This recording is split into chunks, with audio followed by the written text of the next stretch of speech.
Class 10ৰ ষ্টুডেণ্টসকলৰ কাৰণে এটা ভাল খবৰ। সেবাই যি অনলাইন টেষ্ট পেপাৰ আপলোড কৰিম বুলি ঘোষণা কৰিছিলে, তো ফাইনেলি টেষ্ট পেপাৰসমূহ আপলোড কৰি দিছে। তো তোমালোকে কেনেকৈ টেষ্ট পেপাৰসমূহ ডাউনলোড কৰিবা তাৰ বিষয়ে জানিবৰ কাৰণে ভিডিঅ'টো শেষলৈকে চাবা, সকলোখিনি কথা গম পাই যাবা। ইয়াৰ আগতে তোমালোকে ইয়াত দেখিবলৈ পাইছা সাধাৰণ বিজ্ঞানৰ এখন পেপাৰ, পদাৰ্থ বিজ্ঞান নামৰ যিটো ছেকশ্যন আছে তাৰ পৰা এই পেপাৰখন বনোৱা হৈছে। চ' পোনপ্ৰথমে তোমালোকে ইয়াত চোৱা মোড নম্বৰ 25, যিহেতু 25 বুলি এখন পেপাৰত দিয়া হৈছে, তো সেইকাৰণে আৰু এখন পেপাৰ দিয়া হ'ব। দুইখন পেপাৰ যোগ কৰি 50 মাৰ্কৰ কুৱেশ্যন হ'ব, ঠিক আছে। তো এই পেপাৰখন তোমালোকে সলভ কৰিব লাগিব আৰু তোমালোকে সলভ কৰি পিনে দিব লাগিব, ঠিক আছে। চ' কুৱেশ্যনসমূহ চোৱা এতিয়া। মানুহৰ চকুৰ কোনটো অংশই ৰেটিনাত উৎপন্ন হোৱা বৈদ্যুতিক সংকেত মগজুলৈ কঢ়িয়াই নিয়ে? ইয়াৰ কাৰণে 1 নম্বৰ দিয়া হৈছে। ঠিক তেনেধৰণে বাকীখিনি কুৱেশ্যন চোৱা, 2 মাৰ্কৰ আৰু 3 মাৰ্কত তেনেকুৱা ধৰণৰ কুৱেশ্যনসমূহ কাটা হৈছে। 4 আৰু 5 মাৰ্কৰ ইয়াত এটা কুৱেশ্যন দিয়া হৈছে। 4 মাৰ্কৰটো অকণমান বেছি লিখিব লাগিব, কিন্তু 5 নম্বৰ যিটো কুৱেশ্যন দিয়া আছে সেইটো অকণমান বেছি লিখিব নালাগে, কাৰণ প্ৰত্যেকটো ইয়াত 5টা অপশ্যন দিয়া আছে, 5টা কুৱেশ্যন। তো 1 নম্বৰকৈ 5টা কুৱেশ্যনত 1 নম্বৰকৈ দিয়া হ'ব আৰু টোটেল হ'ব 5, ঠিক আছে।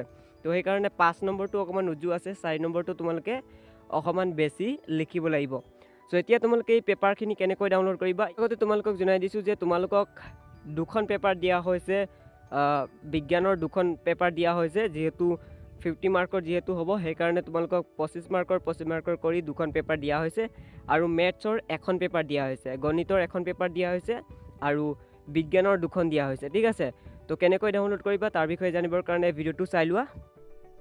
ভিডিঅ'টোৰ ৰাইট ছাইডৰ কৰ্নাৰৰ তলত, মানে ইয়াতে ক্লিক কৰিলে ভিডিঅ' ডেছক্ৰিপশ্যনটো ওলাব আৰু এই ভিডিঅ' ডেছক্ৰিপশ্যনটোত এটা লিংক দিয়া আছে, দেখিছানে? এই লিংকটোত ক্লিক কৰিলে এখন ফৰ্ম আহিব এনেকুৱা।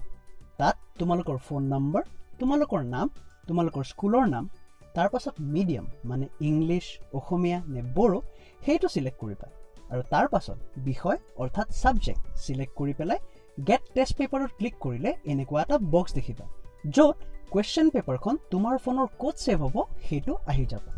তাত অ'কে ক্লিক কৰিলে কুৱেশ্যন পেপাৰ অৰ্থাৎ প্ৰশ্ন কাকতখন ফোনত নিজে নিজে ছেভ হৈ যাব।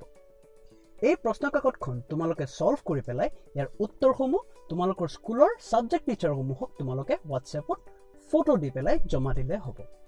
গতিকে প্ৰশ্ন কাকতখন তোমালোকে লিংকটোৰ পৰা কেনেকৈ ডাউনলোড কৰিবা সেইটো আশা কৰোঁ যে তোমালোকে বুজি পালা, আৰু যদি বুজি পাইছা তেনেহ'লে এই ভিডিঅ'টো এটা লাইক কৰিবা। গতিকে ছাত্ৰ ছাত্ৰীসকল, এতিয়া তোমালোকে গম পালা যে ডাউনলোড কেনেকৈ কৰিবা।